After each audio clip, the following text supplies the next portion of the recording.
Seja muito bem-vindo. Esse é o podcast Etc. que você tem acompanhado e nós estamos aqui hoje para um bate-papo com minhas duas companheiras de trabalho, Fernanda e Andrelisa. Eu sou Marcele Guedes e é um prazer receber você aqui no nosso espaço. Aqui a gente conversa sobre muitos assuntos de tecnologia educacional e outros assuntos que abordam aí esse universo maravilhoso da educação. Nós somos educadoras como você e somos família como você e seja muito bem-vindo. É isso aí, vamos lá. Hoje nosso assunto é bastante importante. Eu quero conversar com minhas duas amigas sobre inclusão. Muito bom. Inclusão. Você já se sentiu alguma vez incluído ou não incluído em alguma situação? Eu acredito que sim. Isso é uma situação que todos nós passamos em algum momento, mas nós não queremos ser, eu acredito, né? Nós não queremos ser a peça que deixa alguém fora dessa importante sensação de inclusão. Então vamos falar sobre inclusão. Andrelisa, eu quero começar com você. Vamos por lá. ordem alfabética. Andrelisa, eu queria te perguntar o seguinte. Como que você acredita, né, que professores podem identificar as necessidades individuais dentro de um contexto que é muito amplo, né, nosso de sala de aula, e a gente poder adaptar o currículo para essas necessidades que são individuais? Bom, vamos lá então. Só para a gente entender, existem dois tipos de adaptações, né? Aí você cita a adaptação de currículo. A adaptação de currículo, ela é utilizada em alguns casos. Porque quando a gente fala de adaptação de currículo, é a gente mudar aquilo que já está previsto, que aquele aluno precisa aprender naquela série que ele está matriculado, né? Então a gente precisa entender essa diferença. São alguns casos apenas que a gente faz adaptação curricular. E aí precisa ter todo um cuidado, uma parceria bem grande com quem está acompanhando esse aluno, né, essa psicopedagoga, enfim. Por quê? Porque é sobre isso a adaptação curricular. É a gente suprimir ou é a gente diminuir a ênfase de algum ponto que está previsto para o aluno aprender nesse currículo, tá? Então isso é uma coisa. Outra coisa é adaptar recursos para que esse aluno aprenda o que está previsto no currículo. Então, são duas coisas diferentes. Eu gostei disso daí, da gente pensar, né, Fernanda, em adaptar recursos. Sim. Porque muitas vezes adaptar o currículo a gente não vai conseguir. A gente não vai conseguir modificar aquilo que já está previsto, que é previsto em lei, que é previsto no projeto político-pedagógico da escola, enfim. Mas quando a gente consegue unir os nossos recursos, deixar de lado, ou incluir recursos nesse processo, sim, a gente consegue alcançar, eu acredito, né, muito mais a inclusão. E aí eu vou jogar para você, Fê, a seguinte: nesse contexto da educação inclusiva, quais são esses recursos pedagógicos que você acredita que são mais eficazes para apoiar alunos? E se você tem algum exemplo, se você viveu alguma experiência em que foi necessária essa adaptação, conta para nós. Bom, no meu primeiro ano de sala de aula, eu tive ali algumas descobertas, né? Então, já tinha estudado na faculdade, mas quando a gente pega a teoria e a prática, a gente vê ali que as coisas mudam um pouquinho, né? Então, apesar da escola onde eu trabalhei tivesse muita estrutura, eu ainda sentia falta de algum apoio, um suporte, porque um professor em sala de aula com 30 alunos e descobrindo alguns laudos, é complicado, você que está aí do outro lado sabe, né? Mas eu acredito que o professor da educação básica, ele tenha mais facilidade de ir atrás de recursos do que um professor do ensino superior, por exemplo. Eu tive uma experiência num núcleo dentro da UFES, então lá tinha muitos alunos de diversas limitações, seja para entrar dentro da universidade, um cadeirante, como é que ele fazia para entrar, chegar até a sala de aula? E quando alagava, e quando o ônibus não conseguia pegar essa pessoa. Então, lá a gente via diversas dificuldades que esses alunos com certas limitações tinham. E os professores dificultavam ainda mais. Então, é um texto que era passado para esses alunos que muito antigo, não tinha mais livro dele, então era uma Xerox que o professor tinha no Drive de 1800 e bolinha. Como que esse aluno que tinha deficiência visual conseguiria ler? Então tinha esse núcleo que auxiliava nessas dificuldades. Então eram lá vários estagiários que faziam gravavam um audiobook, audio-texto, né, vamos assim dizer, do texto que o professor pedia, e aí depois passava esse áudio para a pessoa. Então tinha essa questão da limitação física, né? Então, para como que o cadeirante conseguiria chegar na sala de aula? Então tinha uma pessoa específica para pegar ele na porta da universidade e levar até a sala de aula. Então tinha essas pessoas, esse trabalho humano, porque precisava disso. Eu achei isso muito interessante, que na minha vivência de faculdade, eu pensei que eu nunca veria. Então, pessoas de síndrome de Down, enfim, foi muito rico essa minha experiência lá. Agora, voltando para a sala de aula de educação básica, como eu falei, 30 alunos.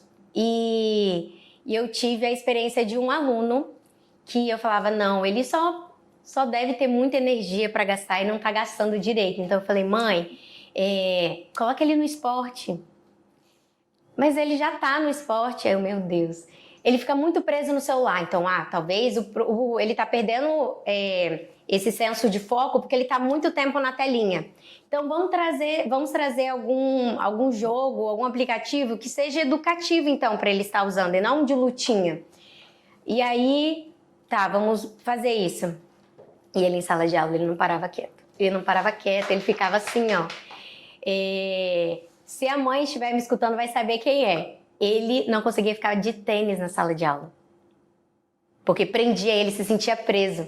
E a professora não, a mãe na primeira semana falou assim, olha, queria saber se era possível ele ficar de meia na sala de aula. Ele deixa o tênis do lado. Aí eu falei que sim, se ele se sente confortável, ele vai aprender desse jeito, que é um tênis que vai impedir o menino de aprender, né? Mas eu ficava, o que eu faço? E aí comecei a trazer outras atividades para ele fazer nesse tempo que ele não conseguia se prender a um simples copiar do quadro. Era muito para ele. Tempos depois, né, de pesquisa, a mãe levou a psicólogo também, descobriu que ele tinha TDAH. E ele não se aguentava na cadeira. Agora, se eu tivesse um recurso chamado tecnologia na sala de aula, o simples copiar para ele talvez seria bem diferente, né? O simples, que para mim era simples, e para ele era muito dificultoso, porque ele tinha que prender atenção no quadro, e os alunos iam fazendo outras coisas, e ele não conseguia focar, ele queria fazer tudo. Então, eu acho que de recursos, algo que poderia ser algo que pode ser muito utilizado na sala de aula hoje é a tecnologia. A tecnologia é desplugada, a tecnologia é plugada, e também, é claro, ter recursos que, como eu falei, para a educação básica, para o professor parece difícil, mas ele consegue ter tantas ideias que o professor de ensino superior, ele se limita muito, porque é difícil essas pessoas chegarem à faculdade, né? Então, como pensar em algo para esse aluno que eu nunca dei aula antes? São realidades diferentes. Sim. Né? E a gente fala muito aqui com esse professor que é mais próximo da gente, que é o professor que está na educação básica. Sim. Então a gente precisa enxergar da mesma maneira que o nosso colega aí do outro lado está enxergando, né? Sim. Duas coisas legais que eu vejo na fala da Fernanda e que são imprescindíveis que na primeira pergunta, né, que você me fez, dizia como que o professor pode, né, perceber Sim. isso. Na verdade, o professor é o primeiro que percebe, né? Muitas vezes até antes da família. E na fala da Fernanda, duas coisas me chamam bastante atenção. A primeira é que houve uma troca com a família, porque esse aluno que é assim na sala, ele também dá indícios em casa, né? Então, assim, essa troca é muito importante. Muitas vezes a família só tem aquele filho, ela não tem com quem comparar se aquele comportamento é ou não comum para aquela idade. Né? Agora, na sala de aula, não, você tem 30 alunos, você consegue perceber né, que os outros alunos da mesma idade tem alguma coisa diferente, Sim. né? Então essa investigação ela é muito importante. Uma coisa que a gente estuda bastante quando a gente estuda neuroeducação, é uma das minhas formações, né? É que o professor não pode diagnosticar, mas ele pode fazer uma hipótese diagnóstica. E essa hipótese diagnóstica é o que vai fazer diferença e muitas vezes ajudar essa família a procurar ajuda e a fazer as adaptações necessárias, né? Em questão de adaptação, que também apareceu na fala da Fernanda, é importante a gente ressaltar que eu já tive 8 laudados com TDAH na minha sala, né? Uma turma que eu tive de 4º ano. Um desafio muito grande. Importante ressaltar que cada um deles precisava de um aporte diferente do outro, isso mesmo. né? Então é enxergar cada aluno como um ser único que ele é, naquela necessidade diferente que ele tem para aprender, né? Então acho que isso apareceu muito na fala da Fernanda, né? Quando ela fala ali, quem tinha, né, uma deficiência física buscava-se tal coisa, quem tinha uma deficiência visual buscava-se tal coisa. Então, na verdade, assim, não tem uma receita pronta, né? É você enxergar esse aluno mesmo. Agora, o que eu acho interessante é essa busca, a proatividade do professor. No meu caso, na faculdade eu tive lá várias disciplinas, cheguei a fazer curso de extensão voltado para a educação inclusiva. Mas como você falou, né, são alunos que eles podem ter TDAH, mas o TDAH é completamente diferente. Então, é essa busca do professor de, não, eu vou pesquisar. O que será que eu posso fazer dentro da minha sala de aula para auxiliar esse aluno? Ele não conseguiu prestar atenção no vídeo que eu passei, porque era um vídeo muito longo e tal. Mas se eu trouxer um jogo que prenda, né? Então trazer essa gamificação também, questão de conquista, né? É claro que a gente não precisa colocar aquele quadro lá de eu só vou dar estrelinha para quem terminar a atividade, aquele aluno que tem a sua limitação nunca vai conseguir aquela estrelinha, porque você está pedindo a mesma coisa para todos. Mas trazer algo diferente que ele também se sinta bem. Poxa, os meus colegas conseguiram e eu também consegui. Então é por isso que eu acredito muito na tecnologia, porque ela pode trabalhar com essas diversidades, né, dentro da sala de aula. Vamos continuar aqui nossa conversa, né, nosso bate-papo, e eu quero perguntar para as meninas agora sobre os ambientes de aprendizagem. E hoje, especialmente depois do evento pandemia, nós temos bem marcados, né, ambientes físicos e ambientes virtuais de aprendizagem. Então a gente vai aprofundar um pouquinho nesses dois temas, tá bom? A Fernanda falou comigo, com a gente, né, aqui há pouco, a respeito das tecnologias, né, do uso das tecnologias. E aí eu queria jogar isso de volta para você começar a ver. Não consegui fugir. Não, não vai fugir. Eu queria jogar de volta para você para a gente recomeçar pensando em o que a gente pode usar de tecnologias, que tecnologias são essas que o professor que está acompanhando a gente, que está aqui nesse bate-papo com a gente, pode usar para efeito de inclusão lá na sala de aula. Como é que a gente vai trabalhar com isso? Claro que nós aqui, MicroKids, a gente tem vários recursos. Sim. Né? A gente tem ali um aplicativo, né? Um software que é o MicroKids Studio, que Excelente. tem 6 ambientes de aprendizagem. Né? 6 formas da gente incluir a aprendizagem. Porém, nem todos os nossos amigos que estão aqui do outro lado com a gente tem esse recurso. Ainda, né? Porque os números de alunos MK só crescem no Brasil, né? E fora do Brasil também. Então, espero que um dia chegue esse material tão importante na sua mesa aí também, professor. Enquanto não chega, como é que a gente pode ajudar esse nosso amigo que está lá do outro lado a colocar tecnologia para incluir nossos alunos? Legal. Se você é professor, eu pediria para o seu coordenador dá uma olhadinha aí na BNCC, nós tivemos uma implementação, né, da tecnologia, a computação hoje já se torna obrigatória na sala de aula, e eu pediria a ele uma belíssima formação de professores. Tem alguns estados, né, que já tem algumas escolas que já estão estudando para poder implementar também, então isso é muito interessante. Como eu disse, parece que para a educação básica o professor é tão mais leve para poder buscar, né, sabe onde encontrar. A internet tem muita informação, mas, de fato, para poder conseguir concretizar essa informação em conhecimento, professor, é muito interessante que você busque, sim, né, uns cursos, algo que possa complementar o seu currículo, a sua prática pedagógica, mas de supetão, o que eu tenho aqui, o que eu posso fazer?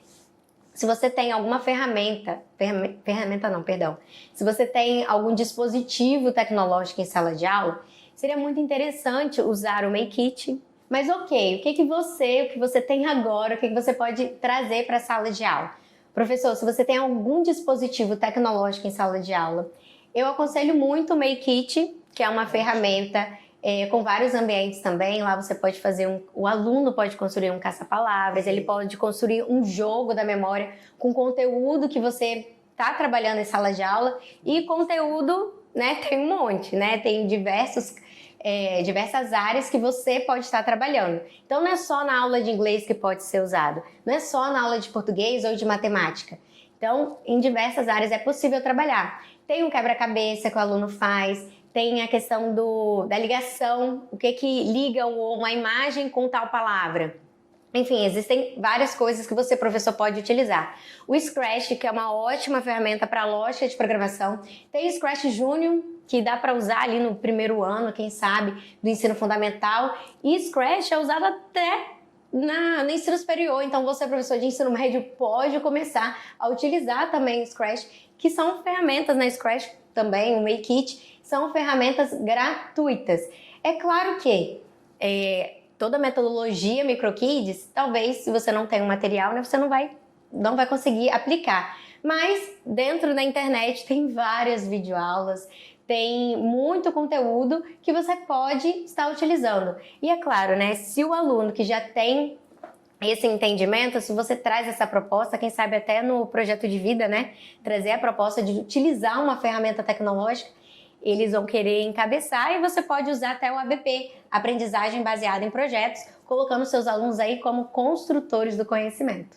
Importante, né, eu acho ressaltar nesse sentido que o professor não pode ter um olhar só para adaptação, né, para a necessidade específica do aluno, mas também para abrir o leque de possibilidades num ambiente, né, numa vertente que já é própria do aluno, que é a tecnologia, né?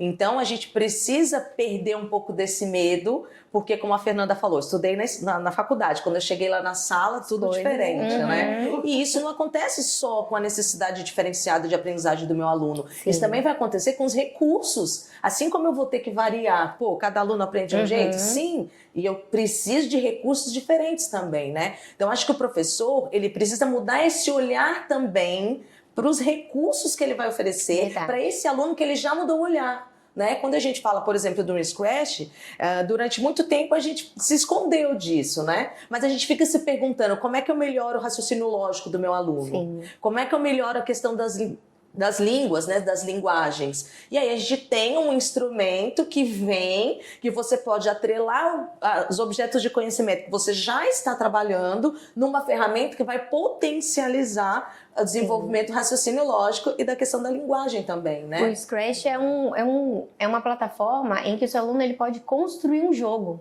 Então ele pode construir um jogo, seja... O tema é aquele de objeto de estudo lá na sala de aula, não importa. Não tem algo específico, né? Então, eu estou trabalhando só matemática. Não, porque lógica de programação, raciocínio lógico, não. Eu estou trabalhando todos os objetos de conhecimento, né, variados ali dentro de algo que para o aluno é um jogo, para o aluno é uma brincadeira, para o aluno é leve. Então, para o aluno, tá tranquilo. E você sabe que o seu objetivo maior é desenvolvimento de determinadas habilidades e que estará acontecendo esse desenvolvimento. Me fez lembrar de uma outra situação também de sala de aula, de um aluno meu que ele amava Branca de Neve. Ele amava Branca de Neve. Então eu poderia trazer o mapa mundi com um cartaz, eu poderia colocar ele para poder montar um quebra-cabeça, mas para ele... não estava nem aí para geografia, não queria saber de continente, não queria saber de nada. Agora, quando eu fiz uma trilha de aprendizagem sobre a geografia, né, voltada aí para essas habilidades de compreender onde ele está, qual é o meu bairro, qual é a minha cidade, onde eu vivo, quais são essas culturas que eu tenho que o outro não tem. Aí eu fiz uma trilha de aprendizagem com a Branca de Neve, fazendo um caminho no Canva. foi? Rapaz, foi completamente diferente. Ele queria toda hora que fosse a aula de geografia, porque era a aula em que ele ia ver a Branca de Neve que ele gostava. Então, de fato personalizar. A tecnologia, ela traz muito isso, essa possibilidade de você personalizar. Isso é muito legal. Bom, vamos lá, Andrelisa, você tá na minha mira. Aí eu levanto para você a seguinte questão agora. Num mundo que a gente sabe que está cada vez mais digital, quais são as melhores práticas, as melhores conduções que você acredita vão permitir a acessibilidade nesses ambientes físico e virtual, ambientes de aprendizagem? Bom, eu acredito que a gente já falou um pouquinho disso agora há pouco, né? Eu acho que é enxergar que eu tenho também que perceber que os meus recursos precisam ser diversos para eu atender alunos diversos, né? Então, se eu falo, né? Você começou a pergunta falando num mundo digital, e eu só tô lá na minha lousa, no meu livro, eu não tô inserida nesse mundo que o meu aluno já está inserido. E mundo digital não é passar slide, né? Não é passar bom slide. deixar claro que não é passar slide lá na sua lousa. Sim. Pode falar, pode continuar. Bom, inserir a tecnologia, né? No mestrado, o professor falou uma vez uma frase que marcou muito para mim. E ele disse assim: se a tecnologia for inserida para substituir apenas, tá errado. Exato. Ela precisa vir para multiplicar, para somar. Né? Então, se eu tirei o quadro negro, branco, transparente, sei lá, tem de todos os tipos, né? Verde, enfim, azul. Se eu tirei o quadro e agora estou usando, né, um PowerPoint ali projetado, só substituiu. O que ele ampliou essa possibilidade, né? Então isso marcou muito para mim, porque a gente acha que pegar e pôr um joguinho para o aluno jogar numa determinada aula é ofertar tecnologia, quando a BNCC traz para gente que o aluno em contato com a tecnologia deve criar algo. Ele não deve só consumir, porque isso ele já faz no dia a dia dele, né? Então acho que é importante a gente... na mão dele, né? Que ele vai com certeza consumir muito mais do que a gente consome. É verdade. Né? Há lá a competência geral 5 da BNCC falando especificamente a esse respeito. A gente precisa possibilitar, ampliar possibilidades para que o aluno seja construtor, para que ele utilize essa ferramenta, que a tecnologia seja uma ferramenta, para que ele desenvolva a sua construção de aprendizagem. E parece que era redundante, porque a gente estava falando exatamente disso, mas eu realmente forcei para ficar bem frisadinho para você aí do outro lado. Não tenha medo de utilizar os recursos. Eu vou colocar assim, o meu corpo pendendo agora para o lado da Andrelisa, porque vou deixar a Fernandinha aqui mais tranquila, porque o pessoal da nossa geração, né, dos 30 a mais, eu vou colocar aí. Eu passei um pouquinho mais dos 30, mas ninguém viu isso. Ninguém tá percebendo isso, né? Fernanda não, gente, isso daí... de chegar e eu passei um pouco. A Andrelisa passou pouco, eu passei mais um pouco. Mas é assim, gente, cada vez que vem algo novo, a gente tende a dizer, peraí, isso não, né? Pô, é normal do ser humano a gente temer aquilo que a gente não conhece, mas pode ter certeza. E assim, nem vou dizer assim, o seu aluno sabe mais que você. O seu aluno tem mais facilidade, de fato. Talvez ele saiba mais consumir do que você, né? Não quer dizer que... Ele tem a facilidade, porque, claro, os nossos meninos e meninas aí de sala de aula, eles são nativos digitais. Eles já nasceram num tempo em que isso estava à disposição. Diferente do tempo em que eu nasci. Mas vamos parar, gente, com essa coisa de dizer assim, no meu tempo não precisava nada disso. O nosso tempo é agora. E que bom que nós trazemos a nossa maturidade para esse tempo de tecnologia dos nossos alunos. Que bom que a gente pode mesclar isso, compartilhar. E aí, com essa maturidade, a gente consegue olhar, se a gente tirar essa venda, né, de preconceito. Verdade. Isso não é do meu tempo. É sim do seu tempo, porque você tem o smartphone aí na sua mão. Você gosta de mandar mensagens pelo WhatsApp, você gosta de engajar situações aí no Instagram, no TikTok. Então, é do nosso tempo, sim. Vamos usar todas essas ferramentas tecnológicas a favor da inclusão do nosso aluno, tá bom? E a gente vai convidar você agora para algo que é muito importante. Se você chegou porque alguém indicou e ainda não conhece tudo que está acontecendo aqui no Etc. Podcast, faça a sua inscrição. Coloque ali, ó, tem um botãozinho aí, inscreva-se aqui para você acompanhar semanalmente os conteúdos que a gente traz, os bate-papos, tem profissionais de diversas áreas chegando para contribuir com a gente, para trazer mais, ampliando o nosso olhar dentro da educação, tá bom? Então inscreva-se, ativa o sininho de notificações para você saber, para você lembrar, né, quando forem postadas os novos vídeos, os novos cortes, tá bom? Compartilhe com seus amigos, o pessoal da sua escola, com seus colegas de outra escola, daquela outra escola que você já trabalhou, entendeu? Compartilhe esses conteúdos e comenta aqui o que você tem achado. Deixa aí, além do seu joinha, né? Deixa pra gente as suas impressões. Como é que você tem se sentido? Se você está se sentindo acolhido por esses bate-papos que a gente tem trazido e talvez sobre novos temas. Quem sabe você possa contribuir aqui com o nosso etc., nosso podcast, etc. É verdade. Tá bom? Estamos contando com a sua participação. Retomando os nossos assuntos, você já pausou, já fez o seu like, já fez toda essa coisa aí. Então vamos lá.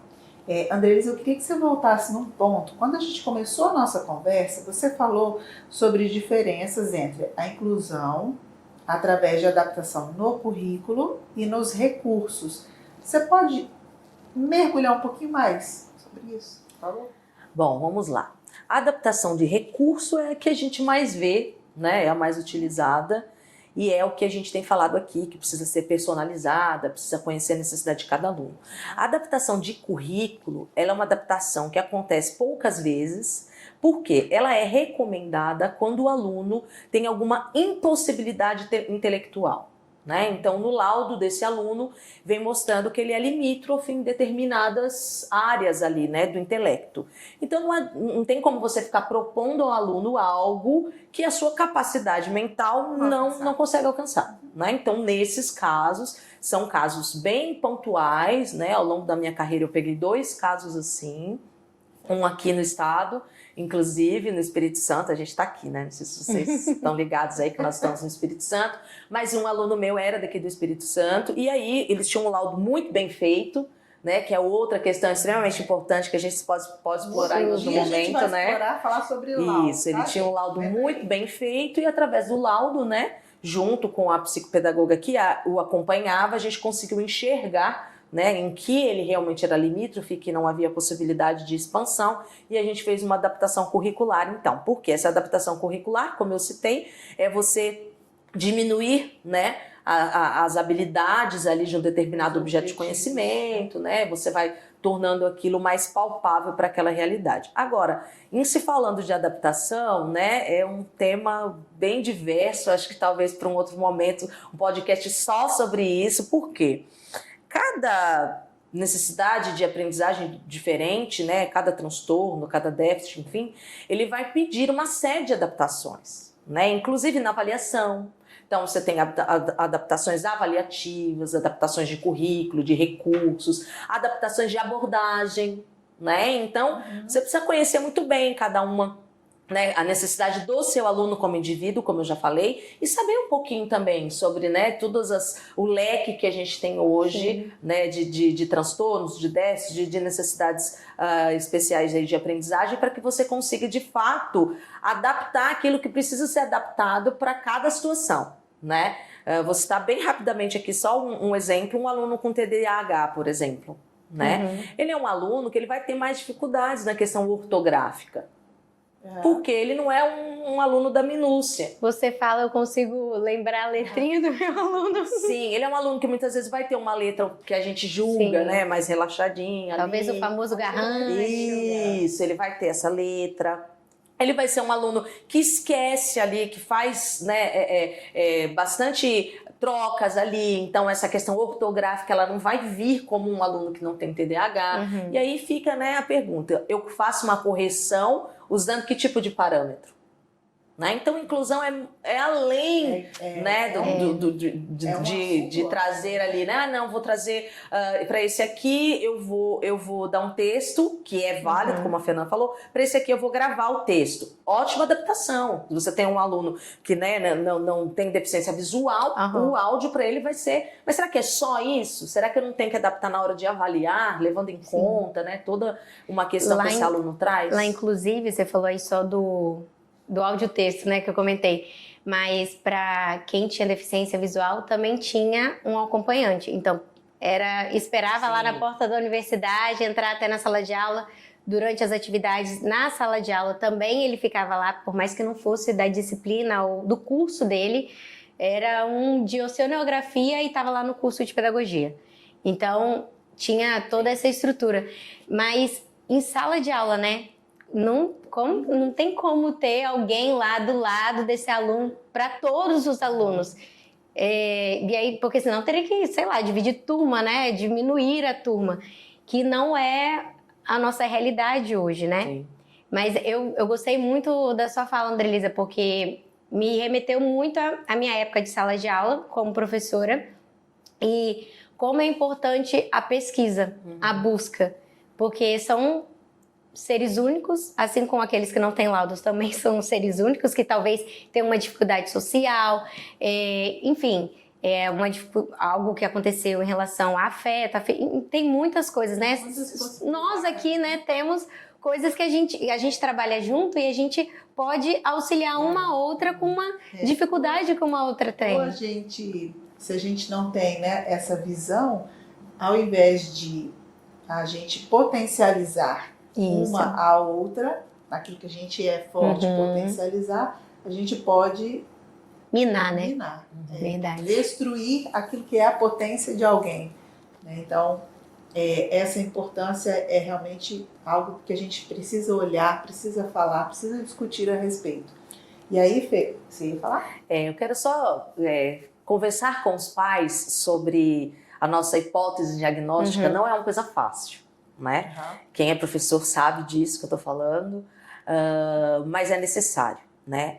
Então, duas coisas que eu quero deixar aqui para ajudar você, professor, porque você está no lugar mais delicado disso tudo. A gente sabe que não é fácil, mas duas coisas, né? A primeira coisa é você ter um foco que existe um menor, existe uma criança em desenvolvimento dentro desse contexto todo. Né? Então, por mais difícil que possa ser a conversa com essa família, por mais difícil que possa ser né, o desafio para você, lembre-se que tem um serzinho ali sendo formado, seja ele do Fundamental 1, do Fundamental 2, enfim. Ensino médio. Né? Existe alguém em formação ali. E eu sempre começava a minha conversa com os pais dizendo assim, todos nós precisamos de algum tipo de adaptação. Todos nós. Todos. Né? Você conhece as suas, eu conheço as minhas. Né? Existe uma forma em que nós somos comunicados de forma mais efetiva. Todos nós somos assim. Sim. Né? E eu usava alguns exemplos meus ali com os pais, e muitas vezes os pais davam uma risada assim que você percebia, puxa, eu também sou assim. Né? E aí quando a gente leva o pai a enxergar que todos nós precisamos de adaptações em diferentes áreas da nossa vida, fica mais fácil de aceitar que na área da aprendizagem, que na área ali, o filho dele precisa de algo diferente, né? E eu acho que, para fechar aqui a minha fala nesse sentido, né, é muito injusto você cobrar do aluno algo que ele não pode te oferecer. E era isso que eu falava para os pais. É muito injusto que nós cobremos do seu filho algo que ele não consegue nos oferecer. Né? Um aluno com TDAH, né, num nível ali sem descoberto tardiamente, sem um preparo né, de treino de atenção. Ele é um aluno que ele não quer ficar quieto. Ele não consegue ficar quieto. Né? E eu falava pro pai assim, se eu te der um texto agora escrito em alemão e falar, lê pra mim, e você não conseguir, e eu disser que você não consegue, porque você é displicente, porque você não estuda, porque você é muito injusto, né? E é mais ou menos isso que a gente faz, quando a gente traz para a sala de aula um aluno para ser avaliado, para fazer o desenvolvimento né, das habilidades desse aluno sem enxergar o que ele precisa. É a mesma coisa de você chegar com um texto em alemão e propor que a pessoa leia e julgar que ela não consegue porque ela não quer ou porque ela não se esforçou o suficiente. Né? Nossa, então, isso é tão pesado, né? Adaptação é um negócio muito sério, né? Tratar o ser humano como ele merece ser tratado. Né? Isso é penso que isso é Até arrepiei. sensível, né? Exige que a gente tenha uma dose de sensibilidade absurda. Mas se a gente ainda não desenvolveu, a gente precisa desenvolver. Verdade. E eu não sei se a gente está conversando aqui hoje com professores só de Fundamental 1, de crianças menores, a gente está conversando de repente com uma turma aí que está numa sala de professores batendo um papo e de repente alguém trouxe esse podcast para vocês assistirem juntos. Pode ser que vocês estejam aí, um grupo de professores de ensino médio, e se ainda não tiveram a oportunidade de desenvolver essa sensibilidade, está na hora da gente juntar as nossas forças, né? Porque sem isso a gente vai podando e minando, que é uma palavra que a Fernandinha usou agora há pouco, né? A gente vai minando e a gente vai podando seres que poderiam ser grandes potências e a gente vai só cortando. Claro que todos nós precisamos também aparar arestas, né? Tem pedacinhos nossos sempre que espinham aqui para o lado, mas a gente precisa não só podar para conter arestas, a gente precisa ter sensibilidade para que nessa poda a gente potencialize o crescimento. Fê, eu queria conversar com você agora, né, te pedir para você trazer para a gente o que você pensa a respeito dessa inclusão, né, de colaboração. Vamos pensar agora na colaboração. A André Elisa me atropelou, porque eu ia perguntar para ela depois sobre essa nossa adaptação, né, essa nossa inclusão. Junto com a família, ela já falou um pouquinho, eu vou compartilhar aqui com vocês também um pedacinho de uma experiência minha. Que, afinal de contas, me colocaram aqui como anfitriã, né, a cicerone desse bate-papo. E aí eu só estou vendo as partilhas das minhas amigas. Eu fico, como assim, gente? Eu que sou faladeira, não vou poder falar. Não, e a gente quer te ouvir também, com certeza. Fê, conta pra mim, o que você pensa a respeito dessa parceria, dessa colaboração entre professores? Por quê? Como titular, digamos, você era titular, né, na educação básica. Geralmente a gente tem um professor titular e professores específicos de algumas áreas de conhecimento. Mas como é que eu trabalho inclusão, trabalhando em parceria com professores, né, com os meus colegas de áreas de conhecimento diversas? Isso é muito importante porque quando você fez essa pergunta, eu já lembrei de uma situação.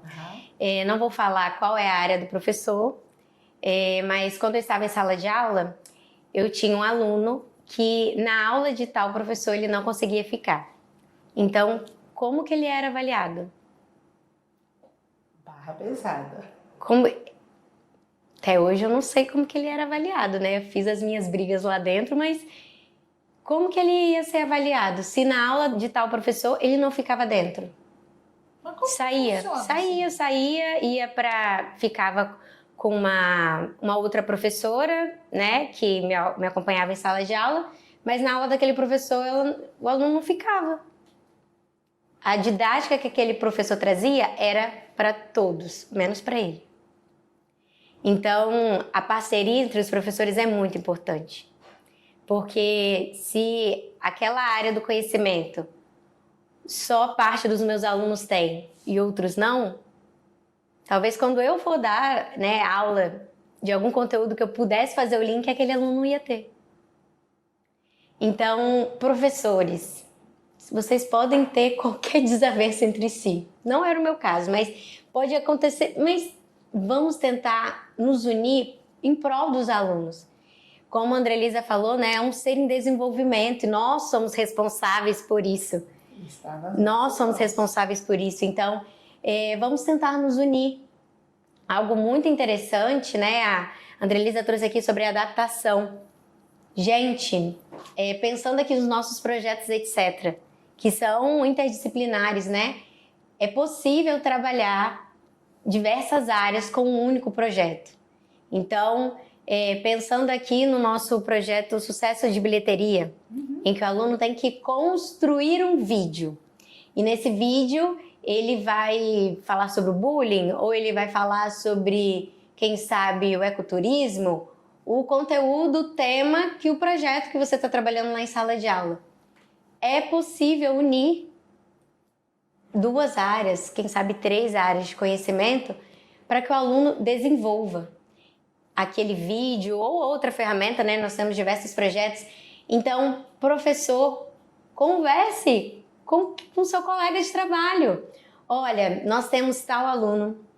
Esse aluno, eu já notei que na minha área, né, que eu sou especialista, ele tem dificuldade em tal coisa. Na sua área, o que ele tem dificuldade? Que nós podemos nos unir para que, quem sabe, utilizando a tecnologia, eu consiga, né, auxiliar o meu aluno e você também consiga auxiliar o seu aluno em tal área. Porque ele precisa, né, sair da escola com aquele conhecimento. É claro que vai depender de qual limitação ele tenha, mas ele precisa desenvolver. E o nosso manual, né, o livro da educação ABNCC. E lá discorre diversas habilidades que é preciso ser desenvolvida. Então, se una com o professor, vamos aí. Junta a mãozinha, ó. Isso. Como é que é? Ninguém solta a mão. Ninguém solta a mão de ninguém. Isso aí. Vamos juntos, porque é difícil para o professor. É difícil para o professor caminhar sozinho. É claro que tem a coordenação, tem a administração, só que se o aluno ele tem contato com outros professores e que, é claro, não tem como a gente negar, a visão do aluno para o professor é de muita admiração. É claro que tem alguns casos, a gente vê reportagens de aluno que bateu em professor, agrediu, enfim, mas nas experiências que eu conheço e de pessoas que também já me contaram, é muito lindo ver como o aluno ele admira o professor, principalmente quando cria, né, aquele laço. Então, professor, aproveite essa admiração que o aluno tem por você e estimule com a tecnologia, estimule dentro da sua área de conhecimento e com o seu colega, o profissional que está do seu lado também, porque assim como você tem algo a agregar ao seu aluno, o seu colega também tem muito a agregar. Acho que nesse sentido tem uma coisa bem interessante da gente mudar o olhar, e eu acho que eu só mudei meu olhar nesse sentido quando eu virei coordenadora. O aluno, o que você faz num ano escolar vai ser dado continuidade por outra pessoa depois. Sim. Né? A gente, quando recebe o aluno, ele é muito nosso naquele ano, né? E a gente muitas vezes não para pensar que ele no próximo ano vai estar com outro professor. É que quando pensa já quer chorar. Sim, e assim, se a gente não pensar que o outro vai dar continuidade no que eu estou fazendo Sim. hoje, né? A gente trabalha muito solitário e isso não é bom para o aluno.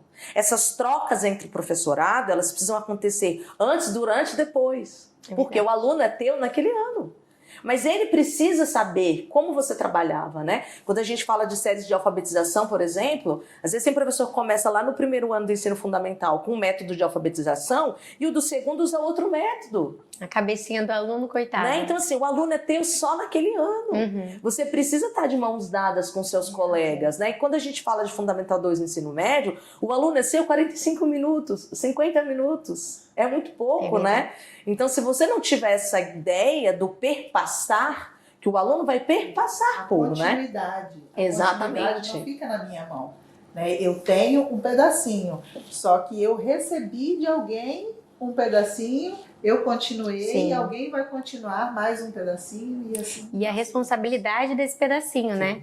Porque o que você puder fazer para que ele tenha um melhor é imprescindível, porque eles estão em fase de desenvolvimento. E com certeza você será aquele professor marcado no coração do aluno, né?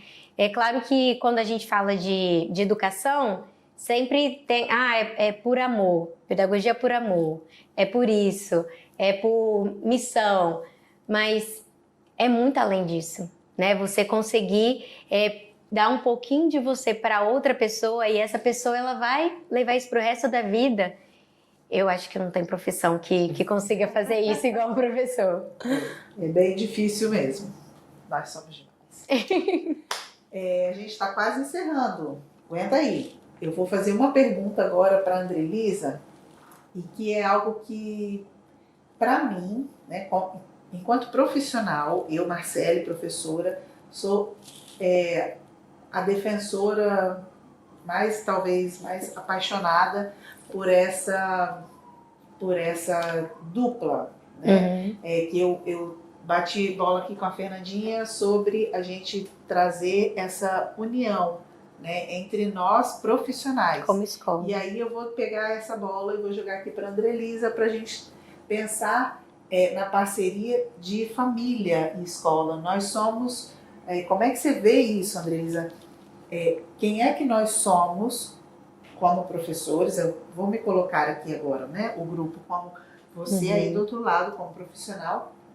E pode ser que você também ocupe o lugar de família, né? Como é que a gente trabalha para que haja inclusão, vivendo essa integração entre a escola e a família, entre o professor e a família? Bom, o que você pensa?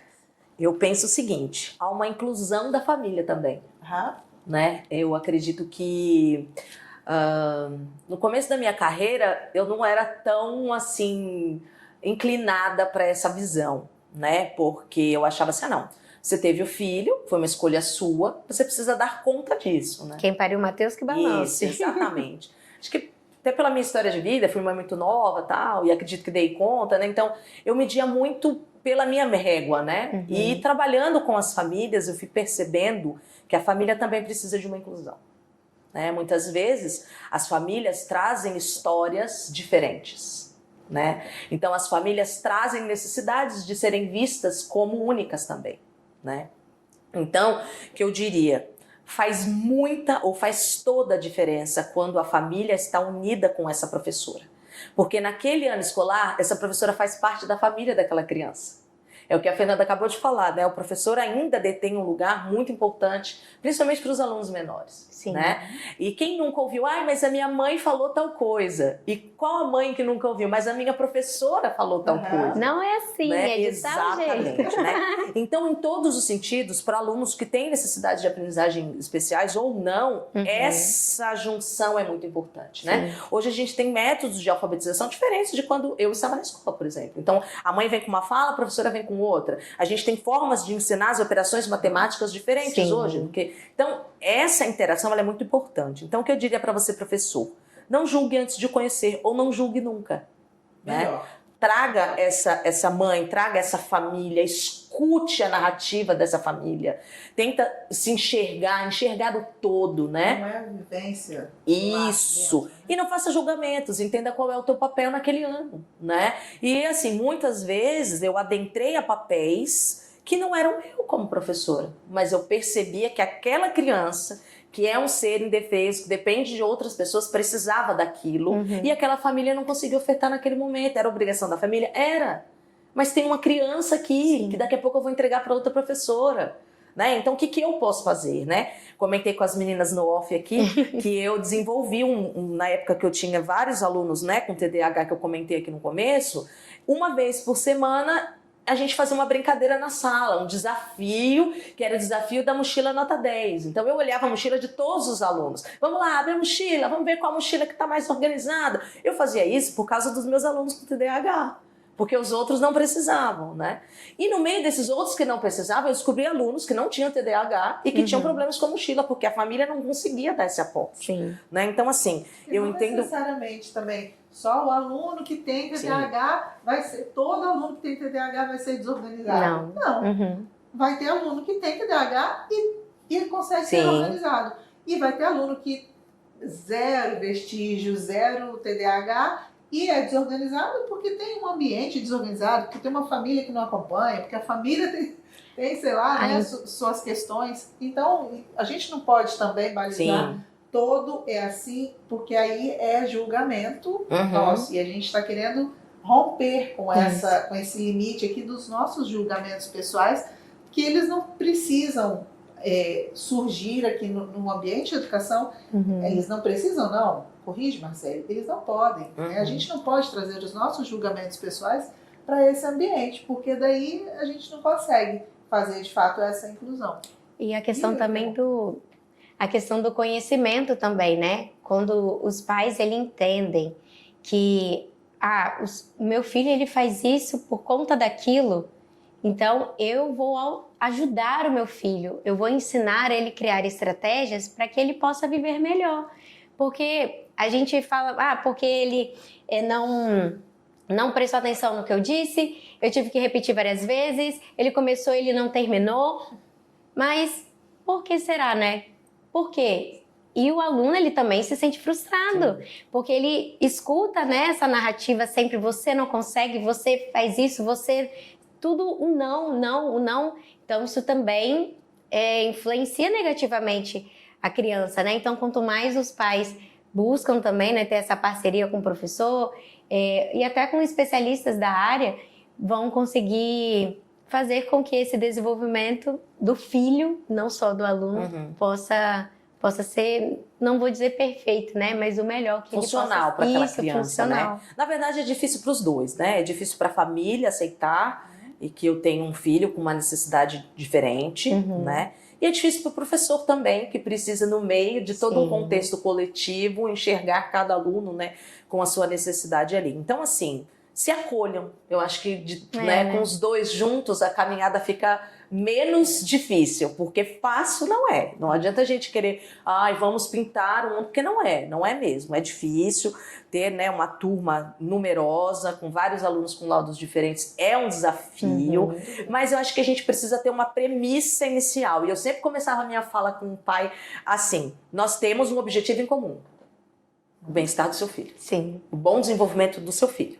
A gente pode ter visões de alcance disso diferentes, e aqui nós estamos para equalizá-la, mas nós queremos a mesma coisa. Eu quero o bem do seu filho e você quer o bem do seu filho. Como é que a gente faz isso junto, né? E aí a gente precisa escutar, né? As famílias têm histórias diferentes, necessidades diferentes, e acho que a gente também precisa ressaltar que é uma construção coletiva, né? A gente acabou de falar que vai perpassando pelos professores, né? Então, se esse professor tá sempre, seja ele qual for, nesse caminhar do perpassar, sempre em consonância com essa família vai ser o ponto de equilíbrio sempre entre esses professores que vão passando pela criança, né? O ponto de união, né? Entre todos eles. Só antes de você dar tchau, porque a gente tá falando muito, quer dizer, eu tô falando muito. Mas quando a Andrelisa falou, também me veio à cabeça capital cultural, né? As famílias têm capital cultural diferente. Então, não sabe até que ponto deve se exigir de um profissional, não sabe até que ponto deve o que fazer em casa e o que pedir do professor para auxiliar, né, nessa parceria entre escola e família. Então, realmente ter empatia pelas famílias, né? Isso é muito importante. Isso aí. Eu acho que a gente tá... Mais alguma coisa? Não. Não. Acho que a gente tá, então, encerrando esse papo. Poxa. Amei a roda de conversa desse jeito. Eu acho que a gente vai fazer nesse formato mais vezes. O que você achou? Conta pra nós. O que você achou? Porque até agora você viu vários episódios, né, de um bate-papo sempre de 2 pessoas. Agora você viu um bate-papo de 3 pessoas. Eu falei menos, na próxima vez eu vou me colocar nas cadeirinhas do lado, porque eu gosto de falar muito, e falei, tô considerando que eu falei pouco. Eu tô brincando com você. Marcele, você tem experiência como mãe, você podia falar sobre... TDAH. Você podia falar aqui, né, já que a gente falou sobre empatia de família e escola, eu acho que seria rico, né, trazer a sua experiência. Pode ser no próximo, né? Então comenta aí, que eu vou comentar, porque eu quero. Pode ser no próximo, porque agora você não aguenta mais ficar sentada aí assistindo esse tri-tralalá de cá. Gente, foi um prazer enorme participar desse momento com vocês. De verdade, eu agradeço muito, em nome de toda a equipe MicroKids, esse podcast, etc. E você esteve aqui com a gente, você participou, você comentou, deixou seu joinha, né? Muito obrigada, de verdade, por você estar caminhando conosco essa jornada de educação. A gente nem vai falar assim de tecnologia, né, educacional. Hoje a gente vai falar sobre essa jornada de educação, que é um universo amplo, vasto, maravilhoso e lindo. Obrigada por estar caminhando com a gente, tá bom? Um beijo grande. Tchau. Até a próxima. Tchau, até a próxima.